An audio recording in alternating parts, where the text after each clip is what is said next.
ओम शांति। 14 मार्च 2024 बाबा के महावाक्य।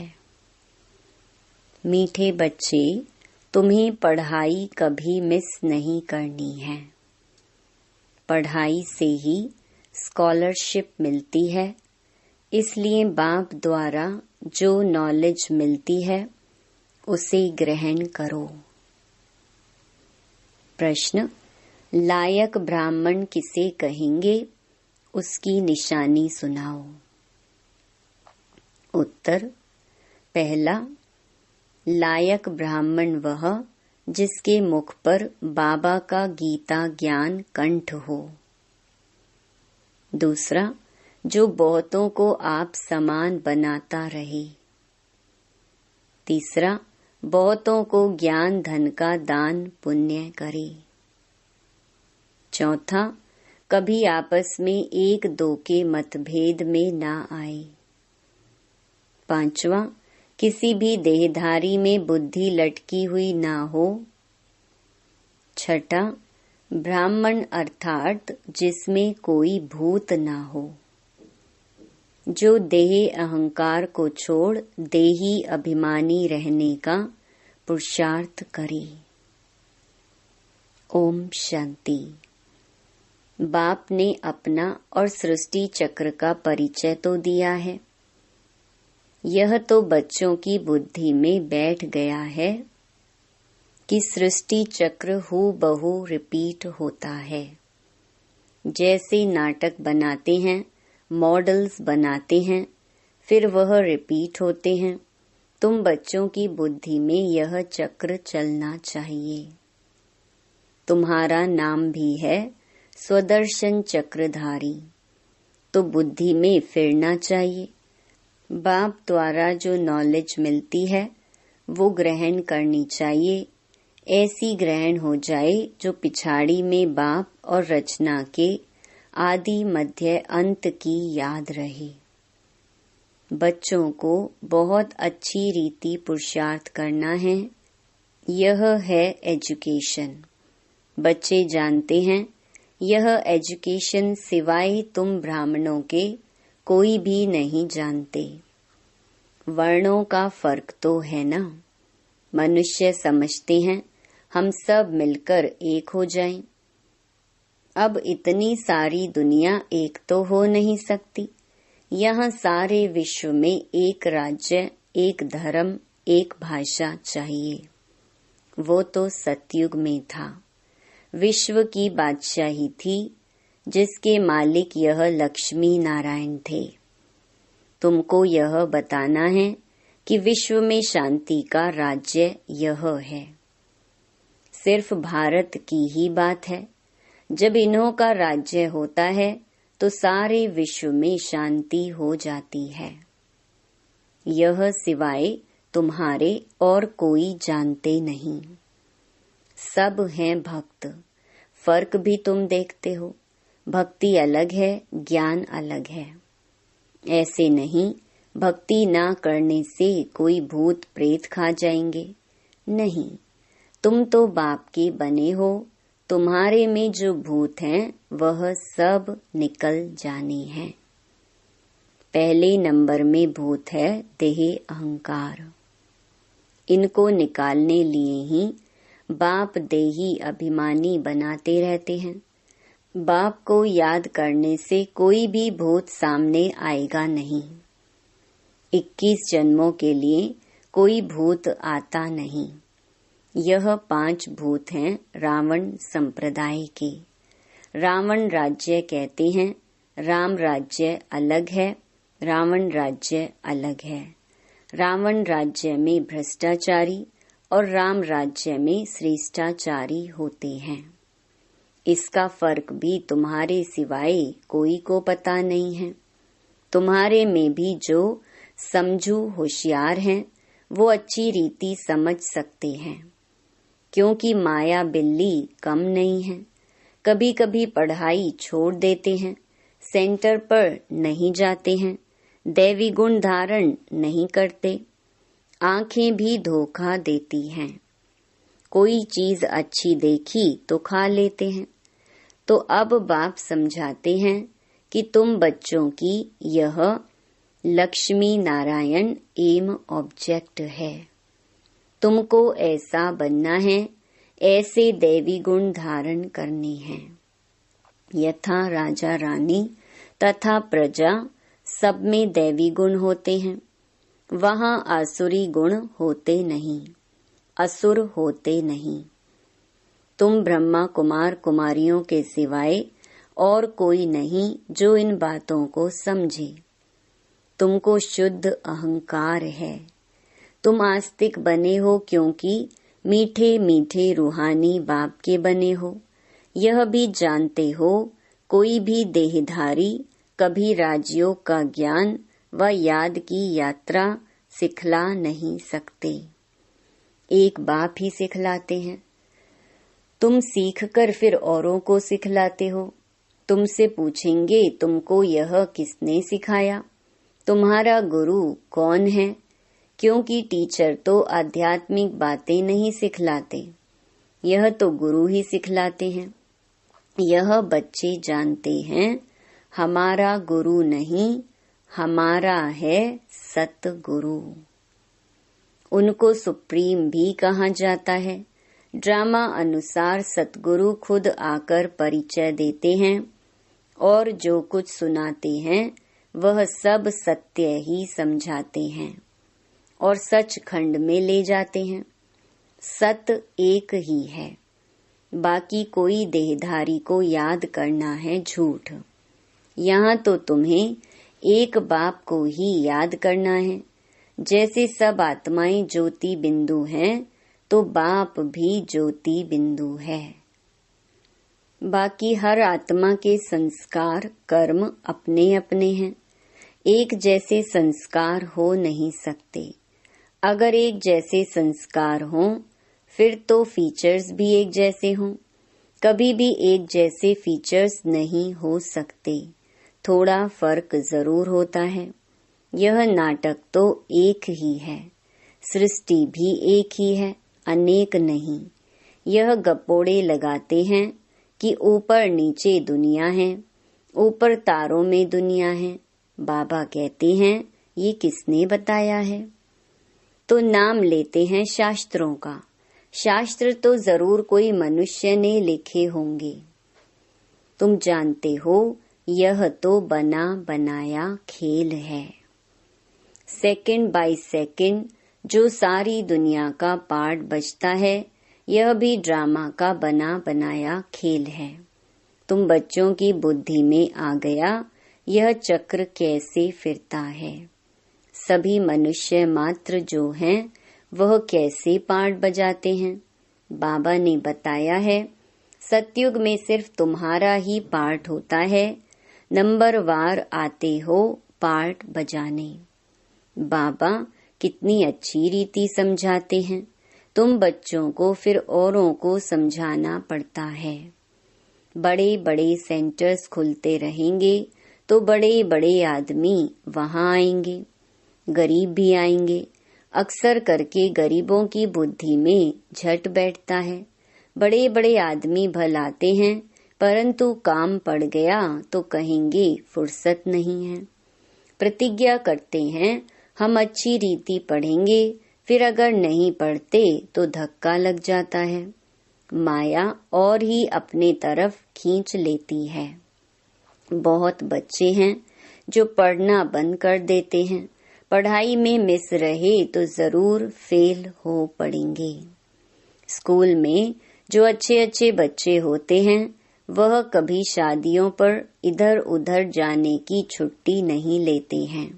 बुद्धि में रहता है हम अच्छी रीति पढ़कर स्कॉलरशिप लेंगे, इसलिए पढ़ते हैं। मिस करने का ख्याल नहीं करते। उन्हों को पढ़ाई के सिवाय कुछ भी मीठा नहीं लगता। समझते हैं मुफ्त समय वेस्ट होगा। यहाँ एक ही टीचर पढ़ाने वाला है तो कभी पढ़ाई मिस नहीं करनी चाहिए। इसमें भी नंबर वार पुरुषार्थ अनुसार हैं। देखते हैं पढ़ने वाले अच्छे हैं तो पढ़ाने वाले की भी दिल लगती है। टीचर का नाम बाला होता है, ग्रेड बढ़ती है, ऊंच पद मिलता है। यहाँ भी बच्चे जो जितना पढ़ते हैं उतना ऊंच पद पाते हैं। एक ही क्लास में कोई पढ़कर ऊंच पद पाते हैं, कोई कम। सबकी कमाई एक जैसी नहीं होती, बुद्धि पर मदार है। वो तो मनुष्य मनुष्य को पढ़ाते हैं। तुम जानते हो बेहद का बाप हमको पढ़ाते हैं, तो अच्छी रीति पढ़ना चाहिए, गफलत नहीं करनी चाहिए, पढ़ाई को छोड़ना नहीं चाहिए। एक दो के ट्रेटर भी बन पड़ते हैं उल्टी सुल्टी बातें सुनाकर। पर मत पर नहीं चलना चाहिए। श्रीमत के लिए कोई कुछ भी कहे, तुमको तो निश्चय है बाप हमको पढ़ाते हैं, फिर वह पढ़ाई छोड़नी नहीं चाहिए। बच्चे नंबरवार हैं, बाप तो अव्वल नंबर है। इस पढ़ाई को छोड़ और कहाँ जाएंगे, और कहाँ से यह पढ़ाई मिल ना सके। शिव बाबा से पढ़ना है, सौदा भी शिव बाबा से करना है। कोई उल्टी सुल्टी बातें सुनाकर औरों का मुख मोड़ देते हैं। यह बैंक शिव बाबा की है। समझो कोई बाहर में सत्संग शुरू करते, कहते हैं हमें शिव बाबा की बैंक में जमा करना है। कैसे करेंगे? बच्चे जो आते हैं शिव बाबा की भंडारी में डालते हैं, 1 पैसा भी देते हैं तो 100 गुना होकर मिलता है। शिव बाबा कहते हैं तुमको इनके बदले महल मिल जाएंगे। यह सारी पुरानी दुनिया खत्म होने वाली है। धनवान अच्छे अच्छे कुटुंब से बहुत आते हैं। ऐसे कोई नहीं कहते हैं कि हमारी शिव बाबा के भंडारे से परवरिश नहीं होती है। सबकी पालना हो रही है। कोई गरीब हैं, कोई साहूकार हैं। साहूकार से गरीब पलते हैं, इसमें डरने की बात नहीं। बहुत चाहते हैं हम बाबा के बन जाएं, परंतु लायक भी हों, तंदुरुस्त भी चाहिए, ज्ञान भी दे सके। गवर्नमेंट भी बहुत जांच कर लेती है, यहाँ भी सब कुछ देखा जाता है। सर्विस कर सकते हैं, नंबरवार तो हैं। सब अपना अपना पुरुषार्थ कर रहे हैं। कोई अच्छा पुरुषार्थ करते करते फिर एब्सेंट हो जाते हैं, कारणे अकारणे आना छोड़ देते हैं। फिर तंदुरुस्ती भी ऐसी हो जाती है। एवर तंदुरुस्त बनाने के लिए ये सब सिखाया जाता है। जिनको शौक है समझते हैं याद से ही हमारे पाप कटते हैं। वो अच्छी रीति पुरुषार्थ करते हैं। कोई तो लाचार टाइम पास कर रहे हैं। अपनी अपनी जांच करनी है। बाप समझाते हैं गफलत करेंगे तो वह पता पड़ जाएगा, यह किसको पढ़ा नहीं सकते। बाबा कहते हैं 7 रोज में तुमको लायक ब्राह्मण ब्राह्मणी बन जाना है। सिर्फ नाम का ब्राह्मण ब्राह्मणी नहीं चाहिए। ब्राह्मण ब्राह्मणी वह जिनके मुख में बाबा का गीता ज्ञान कंठ हो। ब्राह्मणों में भी नंबरवार तो होते ही हैं, यहाँ भी ऐसे ही हैं। पढ़ाई पर अटेंशन नहीं तो क्या जाकर बनेंगे। हरेक को अपना पुरुषार्थ करना है। सर्विस का सबूत देना चाहिए, तब समझ में आएगा कि यह ऐसा पद पाएगा। फिर वह कल्प कल्पांतर के लिए हो जाएगा। पढ़ते पढ़ाते नहीं हैं तो अंदर में समझना चाहिए कि मैं पूरा पढ़ा नहीं हूँ, तब पढ़ा नहीं सकता। बाबा कहते हैं पढ़ाने लायक क्यों नहीं बनते हो? कहाँ तक ब्राह्मणी को भेजेंगे? आप समान नहीं बनाया है। जहाँ अच्छी रीति पढ़ते हैं उनको मदद देनी चाहिए। बहुतों का आपस में मतभेद रहता है। कोई फिर 1-2 में लटक कर पढ़ाई छोड़ देते हैं। जो करेगा सो पाएगा। एक दो की बातों में आकर तुम पढ़ाई क्यों छोड़ देते हो? यह भी ड्रामा तकदीर में नहीं है। दिन प्रतिदिन पढ़ाई जोर होती जाती है, सेंटर खुलते रहते हैं। ये शिव बाबा का खर्चा नहीं है, सारा ही बच्चों का खर्चा है। यह दान सबसे अच्छा है, उस दान से अल्पकाल का सुख मिलता है, इनसे 21 जन्म की प्रारब्ध मिलती है। तुम जानते हो हम यहाँ आते हैं नर से नारायण बनने के लिए, तो जो अच्छी रीति पढ़ते हैं उनको फॉलो करो। कितना रेगुलर पढ़ना चाहिए? अक्सर करके देह अभिमान में आकर बहुत लड़ते हैं, अपनी तकदीर से रूठ पड़ते हैं। इसीलिए मेजॉरिटी माताओं की है, नाम भी माताओं का बाला होता है। ड्रामा में माताओं के उन्नति की भी नोंद है। तो बाप मीठे मीठे बच्चों को कहते हैं, अपने को आत्मा समझ माँ मेकम याद करो। आत्म अभिमानी होकर रहो। शरीर ही नहीं तो दूसरे का सुनेंगे कैसे? यह पक्का अभ्यास करो। हम आत्मा हैं, अब हमको वापस जाना है। बाप कहते हैं ये सब त्याग करो, बाप को याद करो, इस पर ही सारा मदार है। बाप कहते हैं धंधा आदि भल करते रहो, 8 घंटा धंधा 8 घंटा आराम, बाकी 8 घंटा इस गवर्नमेंट की सर्विस करो। यह भी तुम मेरी नहीं सारे विश्व की सेवा करते हो, इसके लिए टाइम निकालो। मुख्य है याद की यात्रा, टाइम वेस्ट नहीं करना चाहिए। उस गवर्नमेंट की 8 घंटा सर्विस करते हो, उससे क्या मिलता है? 1000 दो 5000। इस गवर्नमेंट की सर्विस करने से तुम पद्मा पदम पति बनते हो, तो कितना दिल से सेवा करनी चाहिए। 8 रतन बने हैं तो जरूर 8 घंटा बाबा को याद करते होंगे। भक्ति मार्ग में बहुत याद करते हैं, टाइम गंवाते हैं, मिलता कुछ भी नहीं है। गंगा स्नान जप तप आदि करने से बाप नहीं मिलता है जो वर्षा मिले।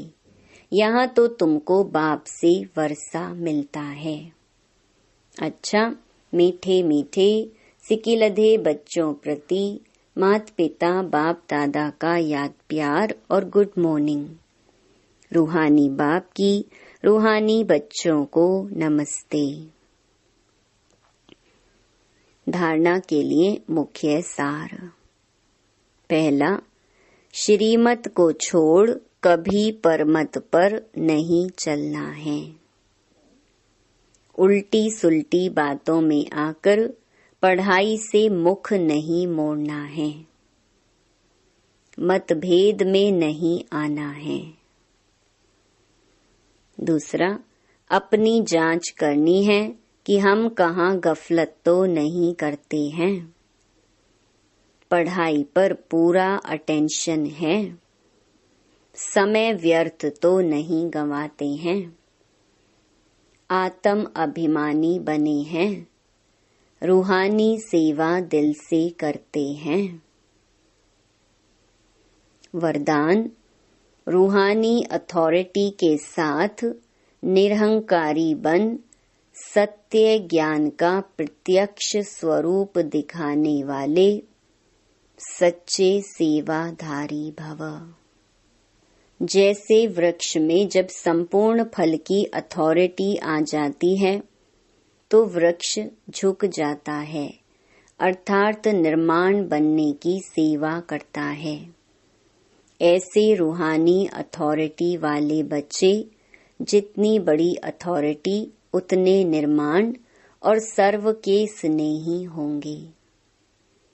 अल्पकाल की अथॉरिटी वाले अहंकारी होते हैं, लेकिन सत्यता की अथॉरिटी वाले अथॉरिटी के साथ निरहंकारी होते हैं। यही सत्य ज्ञान का प्रत्यक्ष स्वरूप है। सच्चे सेवाधारी की वृत्ति में जितनी अथॉरिटी होगी, उसकी वाणी में उतना ही स्नेह और नम्रता होगी। स्लोगन: भाग्य का आधार त्याग है, बिना त्याग के भाग्य नहीं मिलता। ओम शांति।